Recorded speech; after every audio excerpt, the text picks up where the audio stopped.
Yes, this question from the surface area and the volumes क्या दिया हुआ है, the radii of the two cones are in the ratio 2:1 and their volume are equal. What is the ratio of their height? Means radii is the plural form of radius. आपको radius जो है to cons की ratio में दिया 2:1. जब भी ratios आए आपके माइंड में स्ट्रक आउट हो जाना चाहिए कि let the ratio be X, let the ratio be X. R1 जो है वो हमने 2x ले लिया, जो R2 है वो हमारी 1 × x है. आप खाली x भी लिख सकते हो. हमने R1 R2 के लिए क्योंकि टू डिफरेंट कॉन्स दिए हुए हैं और हमें वॉल्यूम जो दिया हुआ है वो दोनों क्या दिए हुए हैं, इक्वल दिए हुए हैं. तो V1 अपॉन में V2, क्योंकि हमें रेशो फाइंड आउट करनी है. V1 of the volume of the cone. First volume of cone क्या होता है, 1/3 पाई R² H.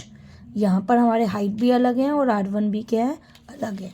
तो 1/3 पाई R2 का स्क्वायर इंटू H2, ये कैंसिल आउट.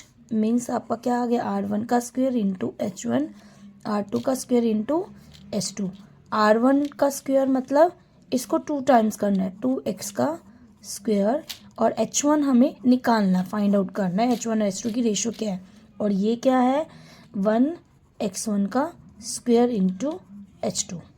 V1 अपॉन में V2, इसको हम 2 टाइम्स लिख लेते हैं क्योंकि 2 टाइम्स है.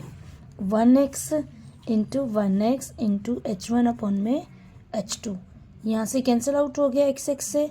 और V1 और V2 हमें क्या दिए, दो both are equal. From this V1, ठीक है, 2 × 4 अपॉन में 1 H1 अपॉन में H2, ये कैंसिल आउट हो गया. 1 = में 4 अपॉन में 1 H1 अपॉन में H2. हमें तो हाइट की रेशो निकालनी है, H1 अपॉन में H2. आप क्रॉस मल्टीप्लाई करोगे, मीन्स H1 रेशो H2 का जो रेशो है 1:4 आ गया. That's it.